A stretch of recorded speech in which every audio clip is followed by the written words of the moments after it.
La médecine préventive, c'est la branche de la médecine qui a pour objet de prévenir l'apparition, l'aggravation, les complications des maladies. De façon plus simple, c'est cette médecine-là qui donne des conseils à la population afin d'adopter un mode de vie sain. C'est également cette médecine qui dépiste les maladies, qui permet de prévenir les complications. Cette prévention est de plusieurs niveaux. Il y a la prévention primordiale, donc c'est ce qu'on fait en adoptant des mesures sociales pour pouvoir limiter par exemple la pollution atmosphérique, la pollution de l'air. C'est également la prévention primaire, c'est-à-dire comment faire pour ne pas contracter par exemple un virus. On dit souvent aux enfants de laver les mains. Donc c'est une prévention primaire pour pouvoir être infecté. Cette prévention est également secondaire. Secondaire, c'est chez les porteurs sains, c'est-à-dire les personnes qui ont la maladie et qui ne le savent pas. Et pour pouvoir le savoir, on fait des dépistages. Et le dernier niveau, c'est la prévention tertiaire. C'est souvent adressé à ceux qui ont la maladie et qui ont manifesté la maladie et qui ont maintenant des complications. Donc, ce serait la rééducation pour certains, la réinsertion sociale chez les enfants handicapés par exemple. Maintenant, la médecine curative, c'est cette médecine-là qui guérit et qui soulage les malades. Donc les traitements symptomatiques et curatifs. C'est la médecine du patient face à son médecin à l'hôpital. De nos jours, la médecine a évolué et cette médecine moderne ne veut pas juste être dans les hôpitaux, veut sortir du cadre des hôpitaux pour aller vers la population, les sensibiliser. C'est pour dire que la médecine curative et la médecine préventive se font de façon complémentaire et souvent on parle de médecine de santé.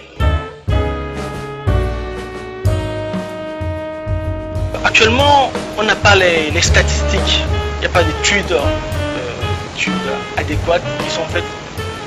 Mais ce que l'on observe au niveau de la population, c'est qu'il n'y a qu'une minime partie de la population qui pratique cette médecine-là. Pourquoi? À l'hôpital, les personnes viennent à l'étape de complication. La maladie commence à l'étape latente. Le patient ne consulte pas, il attend les complications avant de consulter. Par exemple, le cas d'AVC, le cas des AVC qu'on retrouve aux hôpitaux, c'est des complications.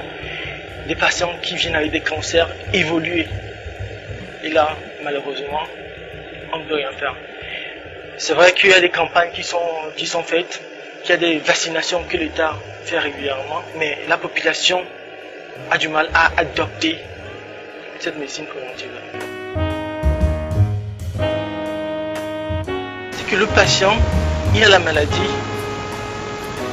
peut-être qu'il est pauvre, c'est ce qui est la plupart constaté ici dans notre pays, qui est un pays sous-développé, n'a pas les moyens de se prendre en charge.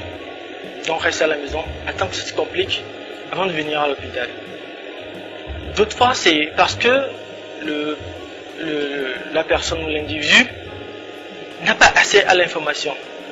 Il ne savait pas que devant, par exemple, un mal de tête, il faut consulter, il faut se faire prendre l'attention. Le patient ne sait pas. Quand on tombe malade, on pense que c'est le guérisseur d'à côté qui peut nous guérir, parce qu'on a cette culture-là. On pense que c'est la prise d'infusion qui va nous guérir, qui va nous soulager.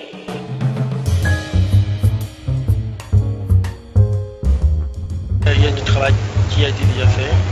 On peut toujours améliorer, en ce sens où continuer par sensibiliser la population sur les comportements à risque, les modes de vie adoptés pour avoir un comportement sain. Continuer la vaccination, encourager l'État. Cela s'adresse aux partenaires. Et également soutenir les plus démunis qui n'ont pas vraiment les moyens.